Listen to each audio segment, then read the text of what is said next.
2 years ago, I started a bet with one of my best friends at that time to post once a day for 50 days in a row. And I did that and I never stopped posting. And 1 year down the line, I had 160,000 followers on my personal brand and more than 400,000 followers on a second brand that I just started throughout. So I was 19 years of age and I had more than 500,000 people listen to every single word that I said. However, I was dead broke. So broke that I almost got evicted out of my flat and almost became homeless. And today, one of my partners at my agency, Audiencia, Oscar Patel, just won the school games, making him the owner of the highest grossing health community in the whole entire world, and scaling his info business from 8K a month to more than 6 figures a month within a 3-month time span. And that was only possible because this time we focus on building an audience of buyers and not just fans. Which is why in this video, I want to break down the 2 key principles of building an audience of buyers, which is 1, how to attract an audience that is willing to buy, and 2, making that audience actually buy from you. Now, before I start, I promise I won't tell you to niche down, launch ads, post once a day, or just provide value, because all of these ideas are completely outdated and they simply don't work. So the first step to building an audience of buyers and not just fans is to attract an audience of buyers, an audience that is willing to buy. And I want to show that with my iPad. Esteban, if you could just synchronize this with the screen and just put that to the left side of me, that would be amazing. So in order to attract an audience that is actually willing to buy, there are 3 steps in order to get that. The first step is, believe it or not, to not niche down, but actually broaden up your content and be as broad as possible within your niche. I know this sounds weird because a lot of people online will tell you to niche down, and you need to niche down because otherwise you're going to attract people who won't buy your product. But that is actually a good thing on social media and not a bad thing. You don't only want to attract people who are willing to buy your product. Let me explain to you exactly why. You see, if you're going to attract an audience, let's say you want 10,000 people who are interested inside your product, right? And now in order to build an audience that has 10,000 people, you can go 2 ways. Either you will attract 10,000 people who are interested in your product, right? Which means 10,000 people, of which 100%, excuse my drawing skills, 100% are interested inside your product. You will have 10,000 people who are willing to buy your product. Now, there's a second way to do that, which is much more efficient and much faster. And it is actually the exact way that all of these kids, like these 19-year-old or 20-year-old millionaires, are making most of our money. I know because I work with these people. I scale their info businesses. And the way that we do it is that we basically attract an audience of 100,000 people in order to get 10,000 buyers. And in that 100,000 people, we basically only have 10,000 people who are willing to buy their product. So at the end of the day, we still have 10,000 buyers. So the question is, why do we try to broaden up and create content that attracts 100,000 followers and 10% of these are actually eligible to buy, instead of just 10,000 people, of which 100% are eligible to buy? Because it is faster, and social media is not built in order to attract a niche audience. Social media is built the following way. Instagram and YouTube make money by showing advertisement to people, which means they will try to show your video to as many people as possible on YouTube or on Instagram in order to make as many sales as possible. And they are only able to do that by having content from you that is applicable to a lot of people and that they can show to people so that as many people as possible stay for as long as people on their platform. Because that way you can make them money. And the more money you make Instagram and YouTube, the more money Instagram and YouTube is going to make you in return by giving you more views. Because now your video is not eligible to reach 10,000 people, but 100,000 people. And by doing that, you open up your content to be shown to more people overall, which means your videos and your brand just grows quicker overall. You still have the same amount of buyers, right? You still have 10,000 buyers in both of these applications, but on one hand, which is the case below, you basically play with the algorithm and you play the game by its rules. But in this case, you play the game against its rules and you try to do something that social media is not built for. So try to attract an audience that is as broad as possible. Don't make a video about how to make more sales as a coach, but make a video about how to make more sales. Don't make a video about how to set more appointments as a real estate agent, but just make a video about how to set appointments. And what's going to happen is you're just going to attract a wide audience of people who want to work together with you. Let me just give you an example. Oscar Patel is one of my biggest clients right now. He has 200,000 followers on Instagram and 100,000 subscribers on YouTube. And we grew his YouTube brand basically from scratch to 100,000 subscribers within 5 months' time. So he's inside the looks and health niche. So he's basically focusing on helping people become more attractive by becoming more healthy. Because at the end of the day, attractiveness is nothing but a biological indicator of health, which is why he just helps people become healthier. So instead of telling people how to develop a thick neck, we changed that to the easiest way to become more attractive. Esteban, if you can just show the stats of the video right now, what you're going to see is that at 9 a.m. on the second day, where we actually switched the title to the easiest way to become more attractive, what happened was we basically were able to attract way more people with that YouTube video. Our conversion rate didn't drop, it actually increased, and our about page visitors, which means our landing page visitors, also increased because we just attracted more people, which means in your packaging, be as broad as possible within your niche without escaping your niche, right? Don't go into general self-improvement, although you're an online business or health. Now, the second step is to emulate then innovate, right? Emulating then innovating basically means that you don't try to reinvent the wheel and try to do your own thing all the time, but actually that you take other people's content on social media. And that's the same thing that I'm doing as well. The title that I'm using for this video is how to build an audience of buyers, not just fans. If you look at the original video, or it's going to be a similar title. If you look at the original video is from Tom Nosky. He has a completely different video, but I used his title because I like the title and the title performed. And that is something that you should do as well. Emulate, then innovate. You take somebody's idea, right? Let's say that you like there are many variables to a content creator. It might be his editing, it might be his idea, it might be his title, it might be his hook, it might be his script, it might be his thumbnail, it might be every single thing, or even his VSL or his landing page, right? There will be variables that you will want to use that really stuck out to you. For example, with Tom Nosky, it was his title. So I took his title and I used that for a video that is applicable to the same audience, but still is a completely different topic because he's not making the same video as me and I'm not going to copy his video. But I'm emulating his idea, but basically taking his title and putting a different idea behind the title by just delivering you completely different concepts that I've learned throughout my life, was he has learned completely different concepts as well. So my most viral video was actually a video about reducing your screen time, right? So the overall topic was reducing your screen time. And what I did was basically that I took that video and I used that to my advantage because I was interested in reducing my screen time as well. But the person from the video talked about being more present in the moment, and that was something that I wasn't interested in particular back then. Today I am, but I wasn't. So instead of using that, I basically just put my own twist to it, right? He had the video of be present instead. And I had a video about making your loved ones proud. Which basically means that I took the idea of reducing your screen time, but I told people, hey, instead of reducing your screen time, don't be present, but actually just focus on making your loved ones proud because you're wasting your time right now. And there's a lot of people who are rooting for you because you're trying to achieve something great in life. And therefore you should strive to achieve that thing. It reached 8.9 million views.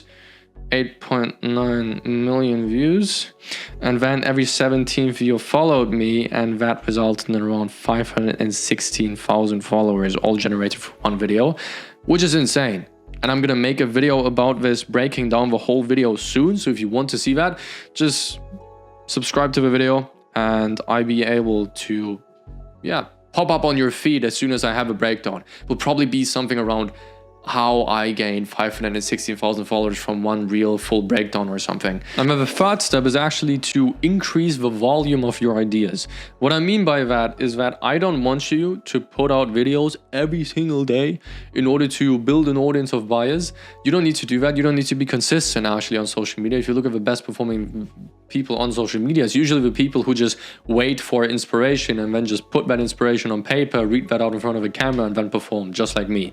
And as an entrepreneur, if you're seeing this right now, you don't have time. Like, you're not here to just think about new ideas all the time. You're going to solve problems and overcome challenges that other people stand in front of right now, and that is going to lead to ideas. So what you're going to do is that you try as many ideas as possible. So one thing that we did with my client Oscar Patel was, whilst his competition tried out, let's say, one idea, we already tried out 10 or 20 new ideas for our VSLs, marketing campaigns, emails, YouTube videos, Instagram reels, whatever we did. We tried out as many ideas as possible so that we could filter out the stuff that didn't work and just continue doing more of the stuff that did work. And that is the same thing that you should do as well. A lot of people fall into the trap of thinking that they can basically just trick themselves to the top by posting once a day and then the algorithm will favor them. That's not true. The reason why people who post a lot perform very well is just because they try out a lot of ideas until one thing works. So don't fall into the trap of just repeating the same stuff over and over again,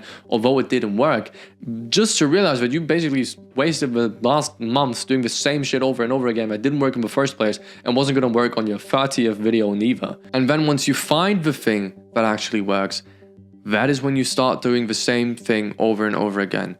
Right? If you're going to have a concept that works on Instagram Reels, for example, my client Oscar Patel, he reached 30 million views with one of his Reels, and then he just did the same Reels over and over and over and over again. Then he reached 10 million, 30 million, 10 million, 10 million over and over again with that video, and we grew his audience to like 200,000 followers. But that was only because we tried a lot of ideas before, found the concept that worked, and then leveraged that concept and just rinsed and repeated that concept until it didn't work anymore. And that's how you grow a brand. It's not to reinvent the wheel. It is to emulate and then innovate. It is to first become as broad as possible within your niche in order to attract as many people as possible and build an audience of 100,000 people, of which 10,000 people are buyers. Then you emulate, then innovate different types of ideas until you find an idea that is perfectly tailored to you and performs very well. And then you use that idea over and over again and just rinse and repeat. That is how you attract an audience of buyers and not just fans. So let's get to the second step, how to make people buy step by step. Now, making people buy is a very simple game. Making people buy only relies on one thing and one thing only. Understand that you attracted the right audience already, an audience that would be interested in your product, because otherwise they wouldn't have watched your reel or your YouTube video or whatever. Now, the question is just how do you make sure that these people actually want to buy from you and not from anybody else on social media? The way you're doing that is by building trust. And that is it. Trust is the reason why people buy from you. And other people will have different levels of trust that they need in order to buy from you. So I see this as a barometer, and this is a concept that I got taught by Paul Daly, actually the past CEO of Emangazi. And what he basically showed is that different people have different types of trust that they need to build up in order to buy from you. There's going to be people who have been burned by other agencies, coaches, or consultants who need 80% of your trust. Other people need 90%, and other people just need 60% because they maybe had a lot of good experiences with other people that they have worked with before. That's not something that you can determine. Now, your task is to build as much trust as possible so that people would love to buy from you. Up until the point where somebody would literally just buy through your DMs without getting on a call with you. That would be amazing, but it's pretty hard. Now, in order to build trust, there are two things in order to build trust. One of them is marketing, and the other one is sales. Let me show you. Let's say that you need to build 80% trust in order to buy from you. Now, in order to build that, you can build that either through marketing or through sales, right? Your marketing, which means your VSL, your case study videos, your YouTube videos, your Instagram reels, the amount of content that they watched can build trust, right? Let's say that they have watched your YouTube videos and they have watched your case study video and they have also been referred by another person and they by now watch like 7 hours of your content, and now they've pretty much built around 70% of trust literally through marketing. Now what happens is if your sales rep gets on a sales call with them, that sales rep only needs to take over around 10% remaining in order to build trust, right? Which means now the job of your sales rep is going to be to only build 10% trust in order to get through the sale. That is as simple as it is.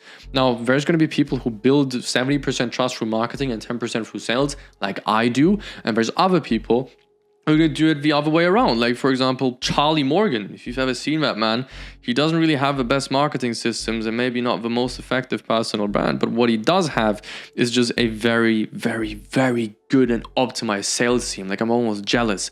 And this man will basically just put out educational content in order to attract the right audience and maybe build trust, because of course he's very knowledgeable at what he does, but he doesn't really share anything about his private life or anything about he doesn't really share a lot of case studies on YouTube either. He doesn't share any case studies on YouTube actually. So what he does is he basically just builds around, let's say 30% trust, and in order to get to 80%, now his sales reps, oh my God, I am so bad at writing.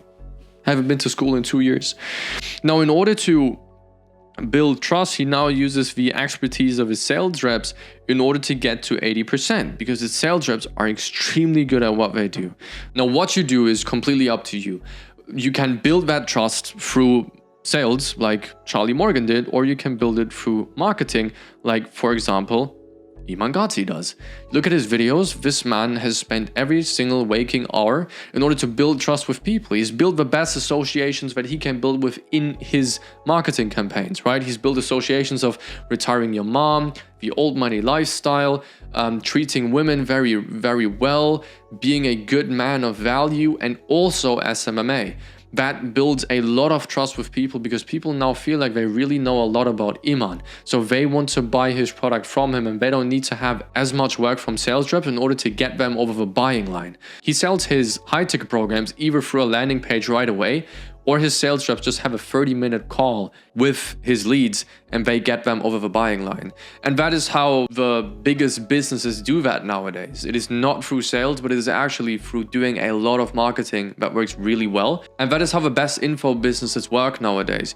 You look at Luke Belmar, you look at Andrew Tate, you look at Iman Gadzhi, all these guys scale their systems and build trust with people simply through marketing, and then the rest is done merely through sales reps, right? You have Luke Belmar putting out a lot of content and then funneling them into his low ticket, I think it was called Capital Club, and then they get upsold into a high ticket, which is a bit more expensive, but they do that through sales reps. And at that point, they already bought something from him and consumed his content and have so much trust that it is very easy for his sales reps in order to close them on a call.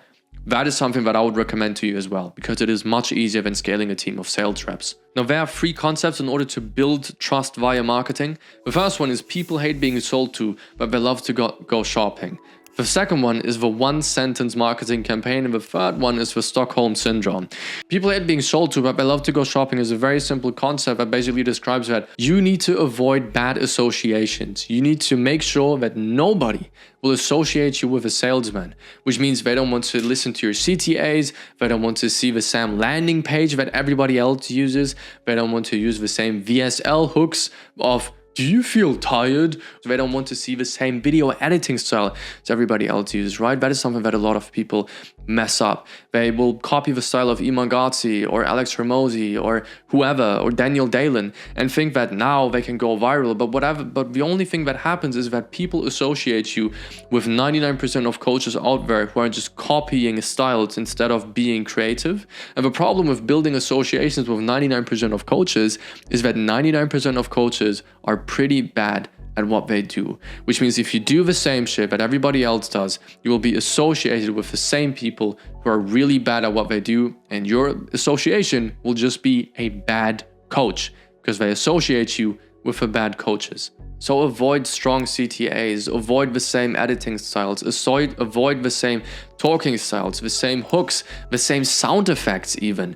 Try to stand out as much as you can so that you stand out from all the coaches, salesmen, consultants, and agencies out there, and just stand out in a way that you seem so unique that nobody will build the association that you're actually trying to sell something to them. But rather, try to build goodwill and hype and FOMO around your product by not telling people, check out the link in my bio, you need to buy this, that, but you actually just mention your product and just promote it without actually selling it to them, which is called seamless marketing. So instead of telling people, check the link in my bio, there is a link to my paid community, you could tell them that, hey, this is a problem that a lot of people inside my community struggle with, which is why I created around 10 to 12 to 14 modules inside my program, which are all in Netflix quality and very high quality. And that has helped a lot of people solve that problem inside my paid community. If you're interested, there's a link inside There's a link inside the description. And then you just move on with a video.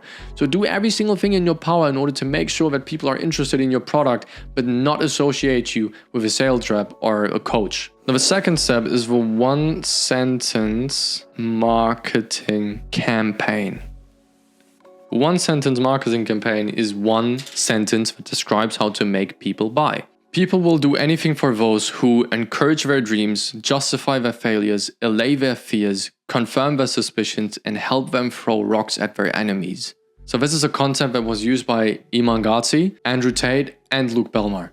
Let me name you an example. Encouraging people's dreams would be, for example, hey, you don't need to work a 9 to 5. I can help you escape the matrix if we actually work together and you buy my program so that I can teach you copywriting or do whatever. And you can live the same lifestyle as I do. You can drive the Bugattis, you can have the money, you can have the women, you can have anything you want in life. And then the second thing would be to justify their failures, to tell people, hey, it is not your fault that you're in the situation that you're in right now, because the matrix is trying to keep you down by taking the possibility from you to be free, build your own business, and travel through the world and live the lifestyle that I do. But they want to keep you inside the matrix, working all day, every day on a 9 to 5, enslaving you to study and then work a job and do that for the rest of your life and live a miserable existence. And the third step would be to allay their fears, diminish and address their anxieties. You'll hear Andrew Tate, for example, say openly in front of the camera, the universe rewards those who work hard in life. That is very misleading and not true. There's a lot of people who work very hard. Right? There's a lot of people who work very hard on construction, who work much harder than me, who make less money than me. In fact, there's a lot of people, even in my competition, who probably outwork me and work way more than me and are way more driven than me, but I still make more money than them. Because hard work does not equal success. It never did. And if you think it does, then maybe look at your loved ones and look at how hard they work and then wonder why they aren't driving a Bugatti. And then the fourth step is to confirm their suspicion. Now, what does confirming their suspicion mean? I think in order to explain that, I first need to explain the fifth step, which is to help people throw rocks at their enemies. Throwing rocks at people's enemies basically means to blame whoever they think is responsible for their misery in life. Let's take Andrew Tate as an example again. Andrew Tate explains that the Matrix is trying to hold you back, and the woke community is trying to make you feminine and take masculinity out of today's society and ruin relationships and ruin family. And that is the reason why you are lonely. That is the reason why you can't build a business and live the life that I do. They are your enemies, so he throws rocks at them. And with that, he builds a lot of suspicions, right? A lot of people have the suspicion that the Matrix is there to get them, or the government is there to hold them back, and they have no good intentions. And now we're going to come to step number 4, which is to confirm people's suspicion. This is probably the reason why Andrew and Tristan Tate today are billionaires. I don't think that they did this intentionally, though. You see, confirming their suspicions means to confirm the suspicions that people have about their enemies. For example, people have the suspicion that the government is not trying to help them, but the government is trying to make them a generation of workers and trying to hold them back and destroy families and destroy relationships, and that they are the reason why today you feel lonely and miserable and you live a miserable life. People always want to blame somebody else for their misery. And since the first human society ever established in Greece, people always had the suspicion that the government is the reason why they feel miserable. That is a suspicion that human beings had, have, and will have for the rest of humanity. And Andrew and Tristan Tate confirmed the suspicion by uploading this video exactly, in which he explained that the Matrix will come to cancel you, then put you into jail, and then try to kill you. Because first they tried to cancel him, right? So he posted this video. The only reason I'm upset by being canceled is because I've expired one of my lives. Because first you get canceled, then they make up a reason to put you in jail, and if that fails, they kill you. So now I'm down to my last 2 lives, which is also why while I'm answering this question, I'm still being careful how I'm answering it. I'm not telling you scary everything. shit. It's scary because they've given me the warning. And a couple months later, he went to jail. That is how you confirm somebody's suspicion. In your case, it might just be to show proof of whatever they are suspicious of. In this case, they literally affected billions of people with what happened. I don't think that they went to jail on purpose, but I just know that they went to jail as millionaires and left jail as billionaires, whilst their cousin Luke was still leading the business. Now, the third and final step to make people buy from you step by step is actually the Stockholm Syndrome. If you've watched Money Heist on Netflix, then this is going to be pretty interesting for you. And even if not, I'm going to explain it to you even as if you had no idea what that series was. In Money Heist, there is a woman who they call Stockholm. That woman falls in love with one of the hostage takers and one of the bank robbers inside the series Denver. They fall in love, they get married, they get a child, yada yada yada. Now, the reason why she is called Stockholm is because of something that is called the Stockholm Syndrome. The Stockholm Syndrome basically describes the condition to fall in love with other people or build trust with other people out of impressions instead of out of rationality. What that means is the more I see a person, the more trust I will develop towards that person.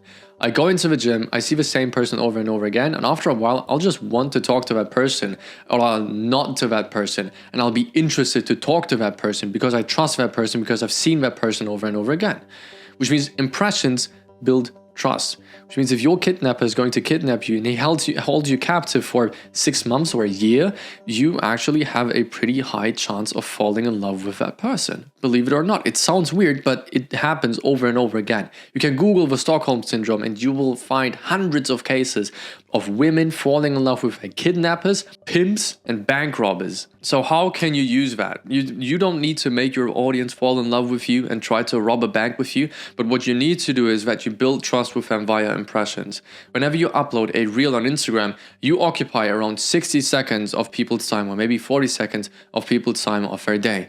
But if somebody sees your YouTube video, like the YouTube video that you're seeing right now, you may just occupy 20 minutes, 30 minutes, if not an hour, or 10 minutes, or 2 hours, or 3 hours, or 4 hours, or even a podcast that is 6 hours long, and you occupied 6 hours of their time simply with one YouTube video and built a lot of impressions over time. YouTube actually addressed this once because it worked so well and described that on average, you need to have somebody consume 7 hours of your content until they actually buy something from you. With Reels, that's going to be very hard, but with YouTube videos, that's going to be as easy as possible. What I mean is, don't overcomplicate things.